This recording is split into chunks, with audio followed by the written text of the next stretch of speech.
नमस्कार दोस्तों, crescent education classes में आप सभी का स्वागत है। उम्मीद करते हैं आप सभी लोग स्वस्थ हैं और अच्छी तैयारी आपकी चल रही होगी उत्तराखंड एलटी 2024 की। आज दोस्तों हम आपके लिए एक और स्पेशल मॉडल पेपर लेकर आए हैं। मॉडल पेपर की विशेष सीरीज़ हमने दोस्तों शुरू कर दी है। पार्ट 1 एंड पार्ट 2 अपलोड हो चुका है। मॉडल पेपर दोस्तों आपकी हमेशा से मदद करते हैं जब आप अपनी प्रिपरेशन को चेक करना चाहते हैं कि सही चल रही है या नहीं चल रही है। तो असेसमेंट के लिए बहुत ज़्यादा ज़रूरी होता है। सेल्फ असेसमेंट एक बेस्ट तरीका होता है कि आप एग्ज़ाम के लिए जब भी जाएं तो अपना सेल्फ असेसमेंट जरूर कर लें। तो मॉक टेस्ट जितने आप देंगे उतना आपके लिए अच्छा रहेगा। इस तरह के मॉडल पेपर आप जितना सॉल्व करेंगे, चाहे सही हो चाहे गलत, एटलीस्ट कम से कम आपको एक कॉन्फिडेंस दोस्तों ये देते हैं एग्ज़ाम में बैठने का, अपीयर होने का। लेकिन साथ ही साथ दोस्तों जो थ्योरेटिकल क्लासेस हैं वो भी बहुत ही ज़रूरी होती हैं, क्योंकि बिना थ्योरी पढ़े आप जब इन मॉडल पेपर को सॉल्व करेंगे तो हो सकता है कि आपका जो कॉन्फिडेंस है वो काफ़ी डाउन हो जाए, क्योंकि आपके क्वेश्चन सही नहीं हो पाएंगे और फिर हो सकता है कि आपको लगे कि ये एग्ज़ाम आपके लिए निकालना बड़ा मुश्किल है। तो इसलिए दोस्तों जो थ्योरेटिकल क्लासेस हैं उनको ज़रूर देखा करें। हमारी विशेष सीरीज दोस्तों दूसरी भी चल रही है, जहाँ पर आपको लगातार हमारी थ्योरेटिकल क्लासेस देखने को मिलेंगी। यूनिट नंबर 2 दोस्तों अभी हम आपको करवा रहे हैं। जल्द ही अन्य क्लासेस भी आपको देखने को मिलेंगी, लेकिन उसको आपके सपोर्ट की आवश्यकता है। उसको आप जितना अप्रिशिएट करेंगे उतना ही हम आपके लिए क्लासेस अपलोड करते रहेंगे। तो आज दोस्तों हम करेंगे मॉडल पेपर नंबर 3। क्लास को पूरा देखा करें। इसके अलावा जितने क्वेश्चंस अटेम्प्ट किए हैं, कितने क्वेश्चंस आपके सही हैं, उसको कमेंट में ज़रूर बताएं। इससे हमें भी आपके एनालाइजेशन का मौका मिलेगा और आपका भी सेल्फ एनालाइजेशन होगा। आपको भी पता लगेगा भाई कहाँ गलती हो रही है, कितना और मेहनत करने की आवश्यकता है। 30 में से 25 लाते हो या उससे ज़्यादा लाते हो, इसका मतलब बहुत बढ़िया है। कम लाते हो तो भी कोई घबराने वाली बात नहीं है। थोड़ा सा और मेहनत करनी है, थ्योरी क्लासेस की ओर को जाना है। तो चलिए क्लास को शुरू करेंगे विदाउट एनी डिले। दोस्तों आज हम पढ़ेंगे मॉडल पेपर पार्ट 3। चलिए शुरू करेंगे। आज की पहली क्वेश्चन से हम शुरू करेंगे। विवेकानंद के अनुसार शिक्षा मनुष्य के अंदर सन्निहित का प्रदर्शन है। ये स्टेटमेंट है दोस्तों विवेकानंद का। जब इन्होंने दोस्तों शिक्षा की डेफिनेशन दी थी, तो शिक्षा की डेफिनेशन को आपने कंप्लीट करना एक तरह से। So according to Vivekananda, education is the display of what is inherent in man.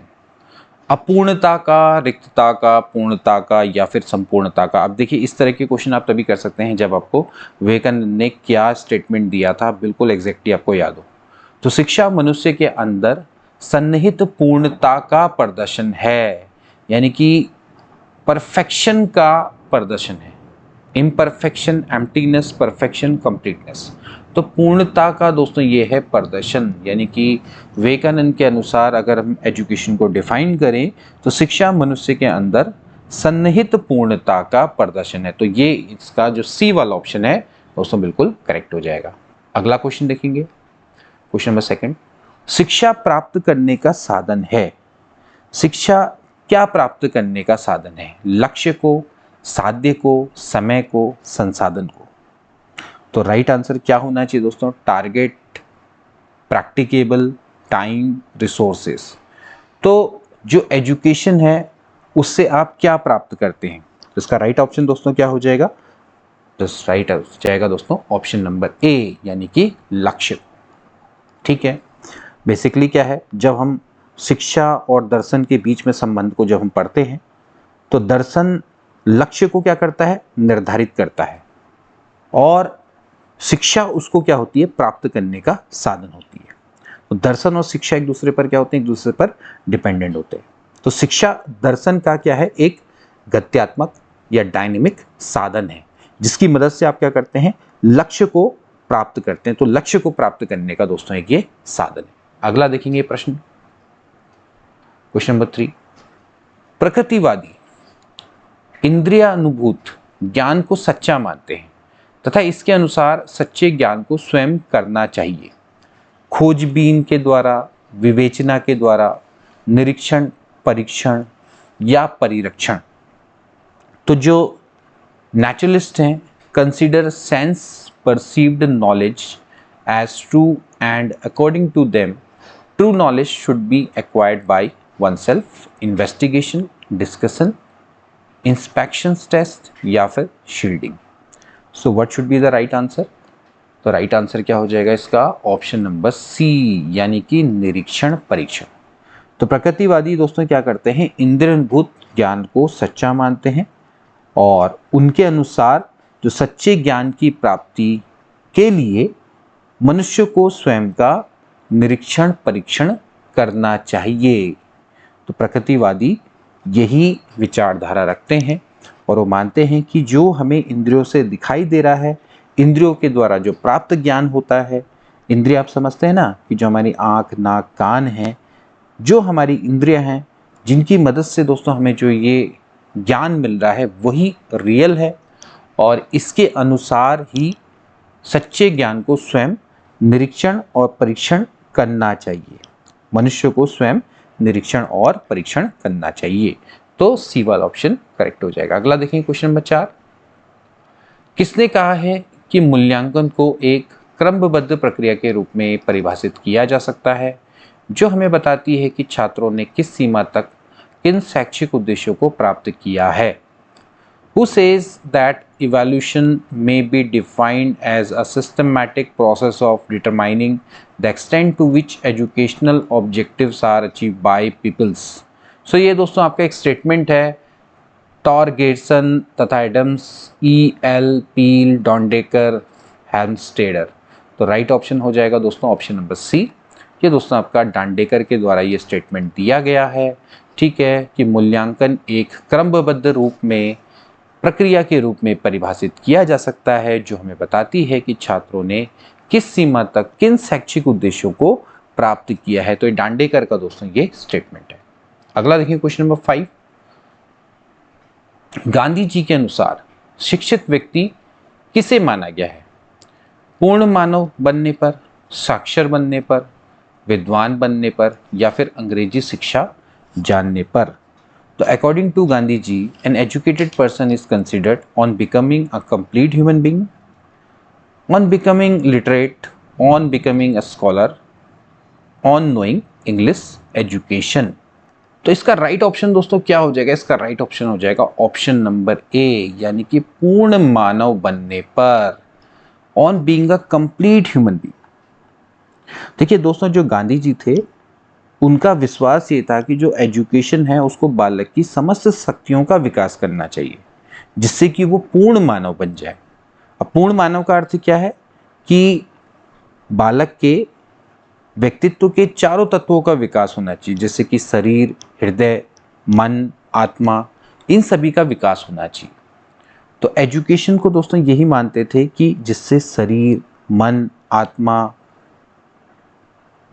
का विकास हो, ठीक, और बालक का एक तरह से सर्वांगीण विकास हो, जिससे कि वो पूर्ण मानव बन सके। अगला देखिए क्वेश्चन नंबर 6। एक विद्यार्थी अपने समकक्ष व्यक्तियों के समूह के प्रति आक्रामक व्यवहार करता है और विद्यालय के मानदंडों को भी नहीं मानता है। इस विद्यार्थी को जिस सहायता की आवश्यकता है वो किस क्षेत्र में है? क्या वो साइकोडायनेमिक फील्ड में है, यानी कि मानवगत्यात्मक क्षेत्र में है, भावात्मक क्षेत्र में है, उच्च स्तरीय चिंतन कौशल यानी कि हाई ऑर्डर थिंकिंग स्किल, या फिर इसके अलावा कॉग्निटिव डोमेन? तो अगर कोई विद्यार्थी अपने समकक्ष व्यक्तियों या समूह के प्रति आक्रामक व्यवहार करता है, इसके अलावा वो अगर विद्यालय के मानदंडों को नहीं मानता है, तो विद्यार्थी को भावात्मक क्षेत्र में यानी कि इमोशनल स्फीयर में सहायता की आवश्यकता होती है, ठीक है। तो जिस सहायता की आवश्यकता होती है दोस्तों क्या होती है? भावात्मक क्षेत्र में, ठीक। सो भावात्मक क्षेत्र यानी कि इमोशनल स्फीयर में, यानी कि इमोशनल रूप से दोस्तों क्या होता है? कमजोर होते हैं, तो ऐसे को भावात्मक क्षेत्र में सहायता की आवश्यकता होती है। अगला प्रश्न देखिए क्वेश्चन नंबर 7। संविधान में बंधुत्व को कहाँ परिभाषित किया गया है? बहुत अच्छा दोस्तों प्रश्न है, थोड़ा ध्यान रखेंगे। भाग 1 में, भाग 2 में, भाग 4 क में या फिर भाग 9 में? तो इसका राइट आंसर दोस्तों क्या हो जाएगा? तो संविधान में बंधुत्व को, तो बंधुत्व को दोस्तों कहाँ परिभाषित किया गया दोस्तों? भाग 4 क में। भाग 4 क दोस्तों क्या है? हमारे मूल कर्तव्य है, ठीक है। यहाँ पर क्या होते हैं? मूल कर्तव्य। तो मूल जो कर्तव्य हैं कितने हैं दोस्तों? हमारे 11। फंडामेंटल ड्यूटीज़ की दोस्तों हम बात करते हैं तो 11 हमारी मूल कर्तव्य हैं। अब जो 11 मूल कर्तव्य हैं उनमें से दोस्तों एक कर्तव्य ये है कि भैया जो हमारे देश के लोग हैं इनमें आपस में मेल मिलाप और भाईचारा होना चाहिए। यानी कि प्रत्येक भारतीय नागरिक का एक कर्तव्य है कि वह धार्मिक, भाषाई, क्षेत्रीय अथवा किसी भी वर्ग की विविधता से ऊपर उठकर आपसी भाईचारे की भावना को प्रोत्साहित करेगा, सौहार्द बनाए रखेगा। ठीक, तो यहाँ पर बंधुत्व को परिभाषित किया गया है। तो मूल कर्तव्य हमारे 11 हैं और अगर आर्टिकल की बात करें तो कौन सा है, 51 क या 51 ए। यहाँ पर दोस्तों हमारे बंधुत्व को परिभाषित किया गया है। अगला क्वेश्चन देखेंगे, option number C is right. अगला देखेंगे, वह स्थिति जहां समाज में कई भाषाएं एक साथ मौजूद होती हैं उसको क्या बोला जाता है। ठीक, बहुभाषावाद, बहुसंस्कृतिवाद, बहुजातिवाद, बहुधर्मवाद। बहुत आसान सा क्वेश्चन है दोस्तों।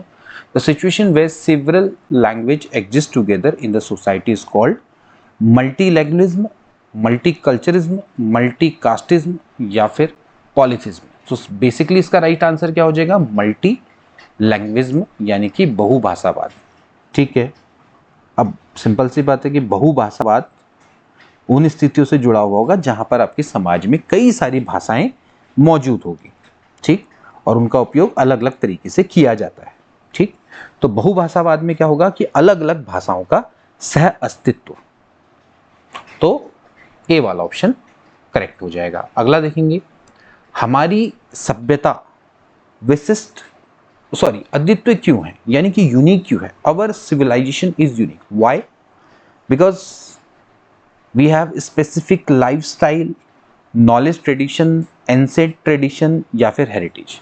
विशिष्ट जीवन शैली, ज्ञान परंपरा, प्राचीन परंपरा या फिर विरासत। तो क्या इसका राइट आंसर होना चाहिए, हमारी सभ्यता अद्वितीय क्यों, क्योंकि हमारी सभ्यता जो है वो यूनिक क्यों है। तो इसका दोस्तों राइट आंसर क्या हो जाएगा, इसका राइट आंसर हो जाएगा हमारी ज्ञान परंपरा यानी कि नॉलेज ट्रेडिशन। ठीक है, तो नॉलेज ट्रेडिशन इसका राइट आंसर होगा। हमारी सभ्यता अद्वितीय क्यों है, क्योंकि दोस्तों हमारी जो भारतीय ज्ञान प्रणाली है उसके कारण ही दोस्तों जो हमारी सभ्यता है वो अपने आप में एक यूनिक है और हमारी इसी कारण से विशिष्ट जीवन शैली है। तो राइट आंसर क्या होना चाहिए दोस्तों, इसका बी वाला ऑप्शन राइट हो जाएगा। अगला क्वेश्चन देखेंगे, अगला क्वेश्चन आपकी स्क्रीन पर आएगा, शिक्षकों का दृष्टिकोण बालिकों के प्रति कैसा होना चाहिए। शिक्षकों का दृष्टिकोण बालकों के प्रति कैसा होना चाहिए, एक आदर्शवादी, मित्रवत, मानवीय या फिर अनुकरणीय।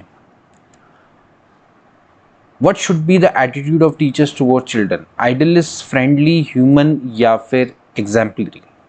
ठीक है, तो क्या होना चाहिए। देखिए दोस्तों, हमने आपको मूल्य संवर्धन में शिक्षकों की भूमिका बताई थी कि किस तरह से जो छात्र हैं उनमें उनके मूल्य को संवर्धन में शिक्षक क्या भूमिका निभा सकते हैं। तो शिक्षकों का दृष्टिकोण बालकों के प्रति आदर्शवादी होना चाहिए। ठीक है, ताकि अधिक से अधिक बच्चे उनके संग जुड़ सकें। तो ऑप्शन नंबर ए क्या हो जाएगा, करेक्ट हो जाएगा। तो शिक्षकों का दृष्टिकोण बालकों के प्रति आदर्शवादी होना चाहिए। अगला देखेंगे क्वेश्चन नंबर 11। एर्गन ने शिक्षण के मॉडल को कब प्रतिपादित किया था। दोस्तों हमने लास्ट टाइम भी आपको क्वेश्चन करवाया था, उस समय पे हमने एर्गन की एक डेफिनेशन बताई थी। उसमें मैंने बताया था कि आपको इनके द्वारा शिक्षण के मॉडल को कब प्रतिपादित किया गया था। तो आज ये क्वेश्चन है 1975, 77, 79, 81। So right answer is option number C 79 में दोस्तों एर्गन ने शिक्षण के मॉडल को प्रतिपादित किया था। अगला क्वेश्चन देखें, क्वेश्चन नंबर 12। अधिगम में आकलन किस लिए आवश्यक होता है, why is assessment necessary in learning. तो ग्रेड और अंकों के लिए, जांच परीक्षण के लिए, प्रेरणा के लिए, पृथक्करण और श्रेणीकरण के उद्देश्यों को प्रोत्साहित करने के लिए। तो क्या ग्रेड और मार्क्स के लिए हम असेसमेंट करते हैं, या टेस्ट एग्जामिनेशन के लिए, या फिर फॉर इंस्पिरेशन, या फिर to promote the objective of separation and grading. तीनों स्टेटमेंट आपके दोस्तों ये नेगेटिव हैं, ए, बी और डी। सो फॉर इंस्पिरेशन यानी कि प्रेरणा के लिए दोस्तों हम क्या करते हैं, आकलन करते हैं, ताकि बच्चे को प्रेरणा मिल सके और वो और अच्छे से उसकी प्रगति हो सके, ठीक है ना। तो इसीलिए हम अधिगम में आकलन करते हैं ताकि बच्चे को एक प्रेरणा मिले, ठीक है, आगे बढ़ने की प्रेरणा मिले। तो सी वाला ऑप्शन करेक्ट होगा। अगला देखेंगे क्वेश्चन नंबर 13। ब्रूस जाइसी ने शिक्षण प्रतिमान को 4 परिवार के वर्गों में वर्गीकृत किया है, निम्न में से कौन सा इसका हिस्सा नहीं है? सूचना प्रक्रिया परिवार, सामाजिक परिवार, बंद परिवार या फिर व्यक्तिगत परिवार। तो ब्रूस जॉइस के ने क्लासिफाइड किया था जो आपके टीचिंग मॉडल्स है, इसको 4 फैमिली में दोस्तों इन्होंने डिवाइड किया था और आपको बताना है कि इनमें से कौन सा हिस्सा नहीं है। तो इसका राइट ऑप्शन दोस्तों क्या हो जाएगा? सी वाला बंद परिवार, ठीक है। क्लोज मॉडल दोस्तों इसका हिस्सा नहीं है। इसमें दोस्तों कौन कौन से आते हैं? एक होता है दोस्तों आपका सूचना प्रक्रिया परिवार या फिर इसको आपको सूचना प्रसंस्करण मॉडल बोल सकते हैं। इसके बाद दोस्तों अगला आता है सामाजिक परिवार या फिर आप इसको सामाजिक संपर्क मॉडल कह सकते हैं, सोशल मॉडल कह सकते हैं। फिर तीसरा आपका आता है व्यक्तिगत परिवार यानी कि इंडिविजुअल मॉडल कह सकते हैं। इसके बाद दोस्तों जो चौथा आता है वो आता है व्यवहार संशोधन, ठीक है, व्यवहार संशोधन मॉडल, ठीक। तो व्यवहार संशोधन मॉडल आता है इसके अंतर्गत और ये नहीं आएगा, बंद परिवार इसके अंतर्गत नहीं आएगा, ठीक। तो ये आपने दोस्तों ध्यान में रखना है। अगला देखिए क्वेश्चन। जे.एस. मिल के अनुसार शिक्षा द्वारा एक पीढ़ी के लोगों में संक्रमण होता है, यानी कि education bring about the transition between generations. किसका? विकास का, संरक्षण का, उन्नति का या फिर संस्कृति का? तो इसकी जो डेफिनेशन ऑफ संस्कृतिकरण के दोस्तों संदर्भ में है तो संस्कृति का। तो शिक्षा द्वारा एक पीढ़ी के लोगों में संस्कृति का संक्रमण होता है। तो बेसिकली संस्कृति इसका क्या हो जाएगा? राइट आंसर हो जाएगा। तो शिक्षा द्वारा एक पीढ़ी के लोगों में संक्रमण होता है, किसका? संस्कृति का, ठीक है। संस्कृति का संक्रमण होता है शिक्षा के द्वारा, ठीक है। So right option is option number D. अगला देखिए क्वेश्चन नंबर 15। किस विधि द्वारा ऑडियो वीडियो टेप की प्रस्तुति परंपरागत पुस्तक की तुलना में ज़्यादा प्रभावोत्पादक और शीघ्र पहुंच वाली होती है? By which method the presentation of audio video tape is more effective and more easily accessible than traditional book? Okay, computer aided learning method यानी कि कंप्यूटर सहायता प्राप्त शिक्षण विधि, संगणक आधारित निर्देशिका विधि, क और ख दोनों, कंप्यूटर आधारित सामाजिक विज्ञान विधि। यानी बेसिकली आपको ये है कि किस विधि के द्वारा जब आप ऑडियो वीडियो टेप की प्रस्तुति करेंगे तो वो परंपरागत पुस्तक की तुलना में ज़्यादा प्रभावी होगी और शीघ्रता से वो एक्सेसिबल हो पाएगी, यानी कि बच्चे उसको बहुत इजीली एक्सेस कर पाएंगे और वो ज़्यादा इफेक्टिव होगी। दोस्तों इसका राइट ऑप्शन हो जाएगा ए वाला कंप्यूटर एडेड लर्निंग मेथड। तो कंप्यूटर एडेड लर्निंग मेथड की मदद से दोस्तों जब हम किसी ऑडियो वीडियो टेप को प्रस्तुत करते हैं कंपेयर टू ट्रेडिशनल बुक, तो ये तुलना में ज़्यादा प्रभावी होती है, ओके। और इसके अलावा इससे ये मोर इजीली एक्सेसिबल होती है, ठीक। सो राइट आंसर क्या हो जाएगा? कंप्यूटर सहायता प्राप्त शिक्षण विधि। अगला देखिए क्वेश्चन नंबर 16। बाह्य अभिक्रमित अनुदेशन को क्या कहा जाता है? ये क्वेश्चन दोस्तों हमने पहले भी कराया था। जो एक्सट्रिंसिक प्रोग्राम इंस्ट्रक्शन होता है इसको दोस्तों हम लीनियर प्रोग्रामिंग इंस्ट्रक्शन के नाम से भी जानते हैं, यानी कि रेखीय अभिक्रमित अनुदेशन इसको कहा जाता है। अगला देखिए क्वेश्चन नंबर 17। मुख्य रूप से डिजिटल ई बुक्स व पत्रिकाओं को पढ़ने का उद्देश्य से किसका डिज़ाइन किया गया है? अगर आप दोस्तों ई बुक्स पढ़ना चाहते हैं और ई पत्रिका को पढ़ना चाहते हैं तो किसका प्रयोग किया गया है? ई रीडिंग, ई डिवाइस, संकल्प ऐप या फिर इनमें से कोई नहीं? एक अच्छा दोस्तों क्वेश्चन है। तो ई रीडिंग का यूज़ करते हैं, ई ऐप्स का यूज़ करते हैं या फिर संकल्प ऐप का यूज़ करते हैं? तो किसका दोस्तों ये सही आंसर होना चाहिए, ठीक। तो इसका राइट आंसर क्या हो जाएगा? इसका राइट आंसर हो जाएगा ऑप्शन नंबर ए, यानी कि ई रीडिंग, ठीक। ई रीडिंग या फिर इसको आप ई बुक डिवाइस भी बोलते हैं, ठीक है। ये आपका दोस्तों क्या है? मोबाइल इलेक्ट्रॉनिक उपकरण होता है और जिसका मुख्य काम क्या होता है, डिजिटल ई बुक्स और पत्रिकाओं को पढ़ना, और उसी के उद्देश्य से इसको डिज़ाइन किया जाता है। ठीक, तो आजकल के जो स्मार्टफोन है उसमें ई रीडिंग काफ़ी पॉपुलर है। अगला देखेंगे क्वेश्चन नंबर 18। क्वेश्चन नंबर 18 में दोस्तों आपने क्या करना है, सूची 1 का सूची 2 से मिलान करना है। आपने चेक करना है कि क्या करेक्ट है। तो देखिए, सबसे पहले हम बात करेंगे फ्लैंडर्स की। तो फ्लैंडर्स का दोस्तों है अंतः प्रक्रिया विश्लेषण प्रविधि। ठीक है, फ्लैंडर्स इंटरैक्टिव टेक्निक। ठीक है, सो ए का तो तीसरा हो जाएगा। इसके बाद बात करेंगे अभिक्रमित अनुदेशन की। तो ये BF स्किनर के द्वारा प्रतिपादित किया गया था। अगर हम DW की बात करें तो ये माइक्रो शिक्षण के प्रतिपादक हैं। इसके अलावा स्टिमुलेटेड सामाजिक कौशल प्रशिक्षण, तो ये दोस्तों क्रुकसेल इससे संबंधित है। तो अगर देखा जाए तो अगर आप बनाएंगे ऑप्शन, तो ऑप्शन नंबर ये बनेगा 3 2 4 1। ठीक है, if I am not wrong, तो 3 2 4 1। So option number D is right. तो 3 2 4 1 इसका करेक्ट आंसर हो जाएगा। ठीक, चलिए अगला देखेंगे क्वेश्चन नंबर 19।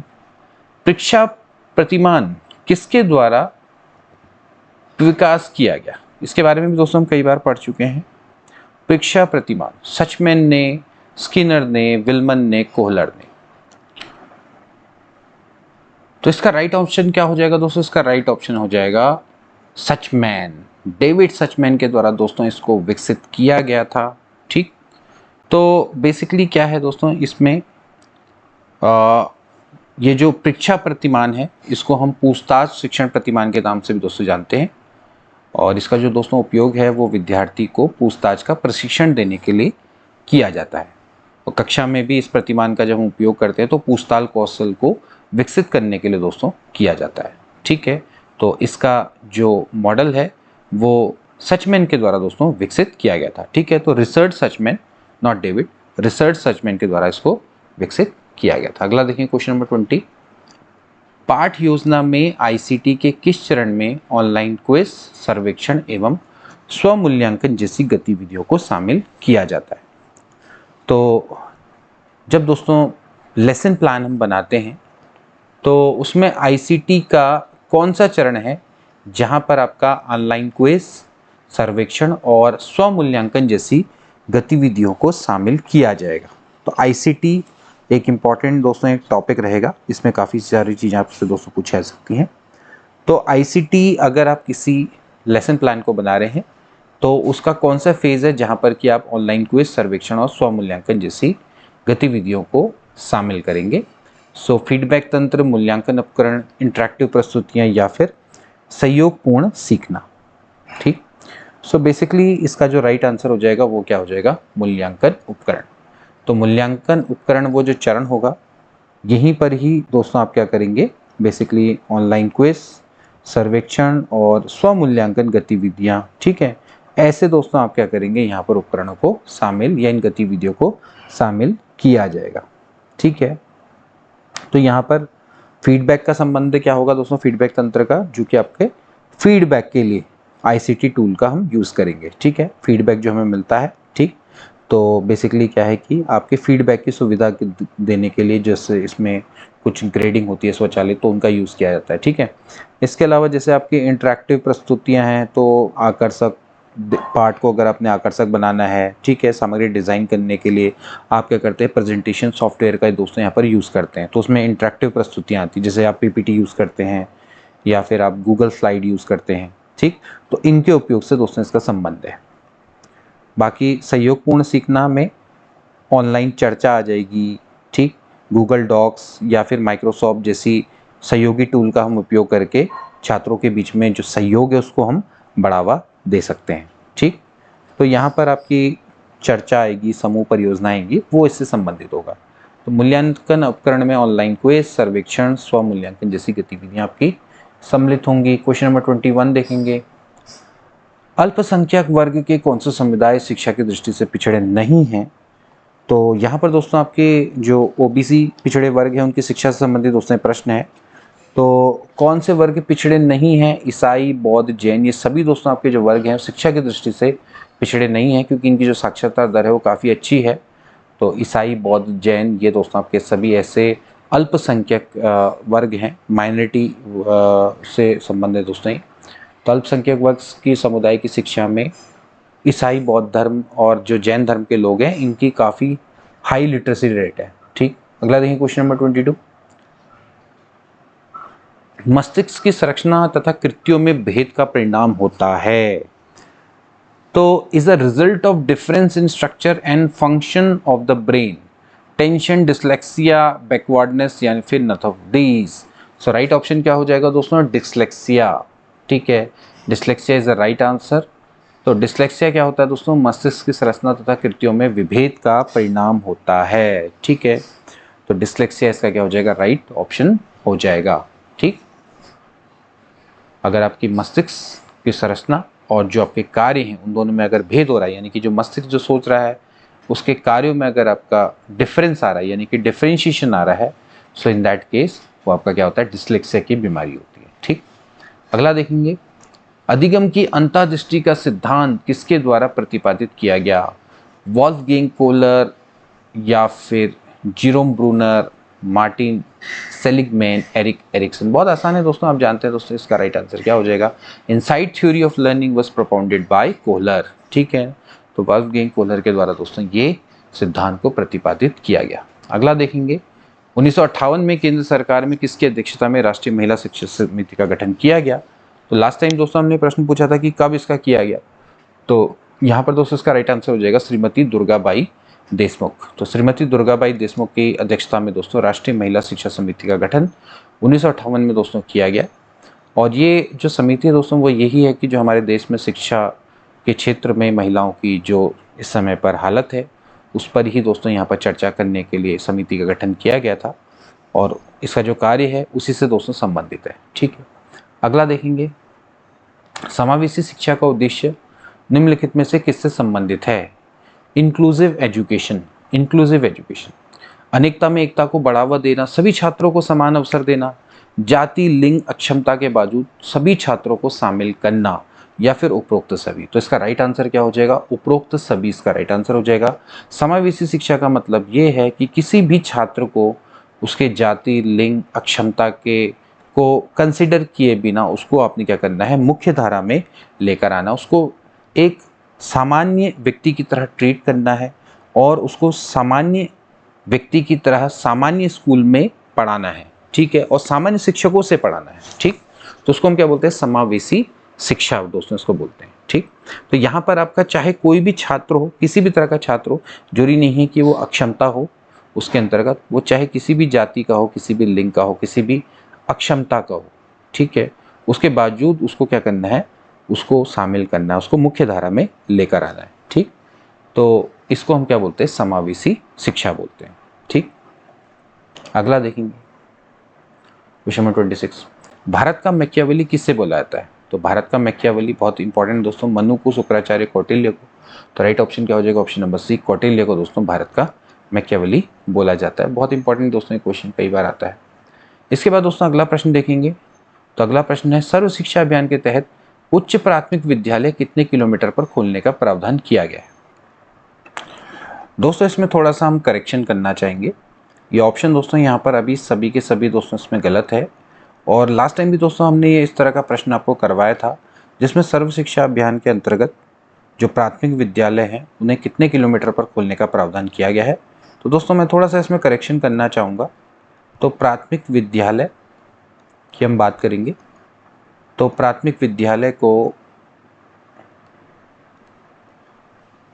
1 किलोमीटर के दायरे में खोलने का प्रावधान किया गया है, और उच्च प्राथमिक विद्यालय को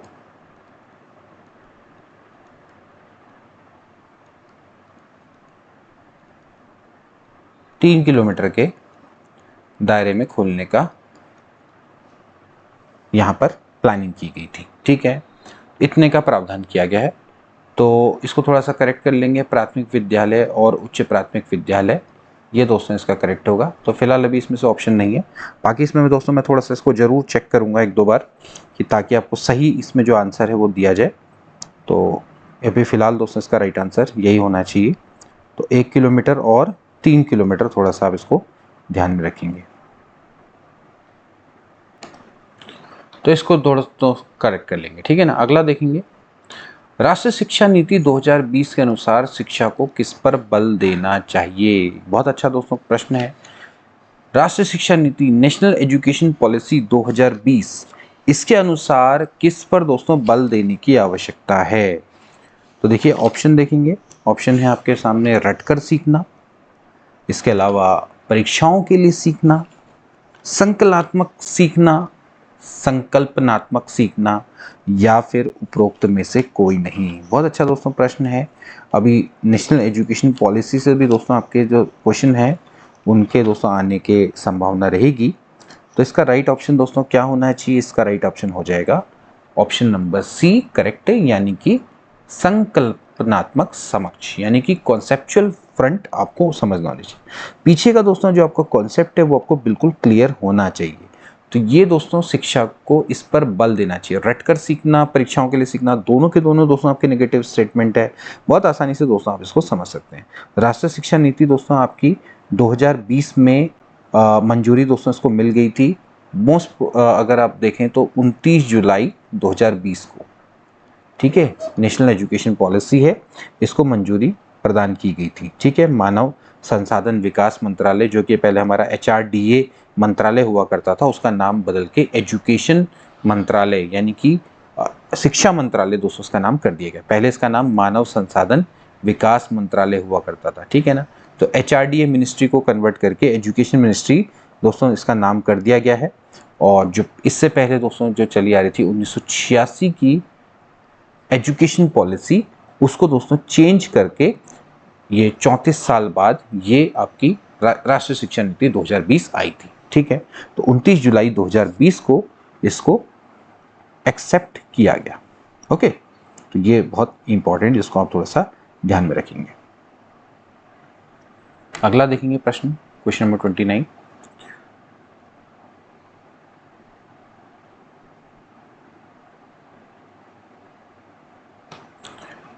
बुद्धि का बहुकारक सिद्धांत की सीमा से संबंधित है। बुद्धि के बहुकारक सिद्धांत यानी कि multi factor theory of intelligence is related to the limit of. बुद्धि का बहुकारक सिद्धांत, देखिए आपको बुद्धि के सिद्धांत अपने दोस्तों बहुत अच्छे से बताए थे। तो बहुकारक का जो सिद्धांत है उसकी सीमा से संबंधित है। सीमा से क्या है? आइटम के विभिन्न स्तर, अधिगमकर्ता की सामान्य बुद्धि, शिक्षार्थी की सामान्य बुद्धि, कार्य की संख्या जो एक व्यक्ति सीमित समय में करता है, आइटम का विशेष स्तर। तो multi factor theory of intelligence is related to the limit of. तो दोस्तों इसका राइट ऑप्शन क्या हो जाएगा? इसका राइट ऑप्शन हो जाएगा ऑप्शन नंबर सी, यानी कि शिक्षार्थी की सामान्य बुद्धि, कार्य की संख्या जो एक व्यक्ति सीमित समय में करता है। देखिए बुद्धि के जो बहुकारक सिद्धांत है, इससे कौन जुड़े हुए दोस्तों? आपके थॉर्नडाइक जुड़े हुए हैं। इसके अलावा जो थर्स्टन है, बहुकारक सिद्धांत। बहुकारक दोस्तों सिद्धांत सिंपली ये बोलता है कि बुद्धि कई अलग अलग कारकों या फिर तत्वों से मिलकर बनी है। ये खाली जैसे कि स्पेयरमैन ने बोला था कि वहाँ पर आपके दो कारक हैं, यानी कि एक जी कारक और एक एस कारक, केवल दो कारकों से नहीं है। सिमिलरली इससे पहले जो आपके मनोवैज्ञानिक आए थे उनके द्वारा ये बताया गया था एक कारक है। तो एक कारक सिद्धांत आया, द्विकारक सिद्धांत आया, फिर बहुकारक आए। तो दोस्तों यहाँ पर सिंपली इसकी भी कुछ ना कुछ कमियां हैं। तो शिक्षार्थी की सामान्य बुद्धि, कार्य की संख्या जो एक व्यक्ति सीमित समय में करता है, ये इसकी दोस्तों सीमा से संबंधित है। अगला देखिए क्वेश्चन नंबर 30। राष्ट्रीय अध्यापक शिक्षा परिषद NCTE ये किस प्रकार की संस्था है? ठीक है, किस प्रकार की संस्था है? संख्या नहीं होगा दोस्तों, संस्था होगा। ये संवैधानिक संस्था है, स्वायत्त संस्था है, गैर संवैधानिक संस्था, या फिर उपरोक्त में से कोई नहीं। तो दोस्तों इसका राइट ऑप्शन क्या हो जाएगा? संवैधानिक संस्था, स्वायत्त संस्था, गैर संवैधानिक संस्था, या फिर उपरोक्त में से कोई नहीं। तो राष्ट्रीय अध्यापक शिक्षा परिषद NCTE दोस्तों आपकी क्या है? एक वैधानिक संस्था है। ठीक है, वैधानिक संस्था। वैधानिक संस्था का क्या अर्थ है दोस्तों? कि वैधानिक संस्था मतलब कि जिनको संसद या राज्य विधानमंडल के द्वारा कानूनों के माध्यम से जिनका गठन किया जाता है, उनको ही दोस्तों हम क्या बोलते हैं? बेसिकली वैधानिक संस्था बोलते हैं। ठीक है, अगर संवैधानिक संस्था की बात करें तो संविधान में विशेष उपबंध के द्वारा जो बनाई गई संस्थाएं होती हैं उनको दोस्तों हम क्या बोलते हैं? संवैधानिक संस्थाएं बोलते हैं। ठीक है। तो संवैधानिक संस्थाओं का जो गठन है वो देश के संविधान में विशेष उपबंधों के तहत पे किया जाता है। ठीक है, तो इनका अस्तित्व संविधान पर निर्भर होता है। तो जो वैधानिक संस्थाएं दोस्तों, उसको गैर संवैधानिक संस्था भी कहा जाता है। तो बेसिकली ये आपकी क्या है, वैधानिक संस्था है। तो ऑप्शन नंबर सी दोस्तों इसका क्या हो जाएगा, करेक्ट हो जाएगा। यानी कि नॉन कॉन्स्टिट्यूशनल ऑर्गेनाइजेशन है दोस्तों आपका NCTE। तो ये आपने ध्यान में रखना होगा। ठीक है, सो इस तरह से इसका ऑप्शन नंबर सी क्या हो जाएगा, करेक्ट हो जाएगा। ठीक है, तो इसमें दोस्तों आपका ऑप्शन नंबर बी नहीं है, ऑप्शन नंबर बी गलत हो जाएगा। Option number C is better option. तो वैधानिक संस्था दोस्तों हैं ये। ठीक है, तो इस तरह से इसका राइट ऑप्शन हो जाएगा। ठीक, तो ये दोस्तों हमारे थे मॉडल पेपर के क्वेश्चंस। आई होप कि आपको ये लेक्चर अच्छा लगा होगा, और अगर अच्छा लगा है तो अपने दोस्तों के बीच में जरूर शेयर करिएगा। मिलेंगे नेक्स्ट क्लास में, तब तक के लिए take care and good bye.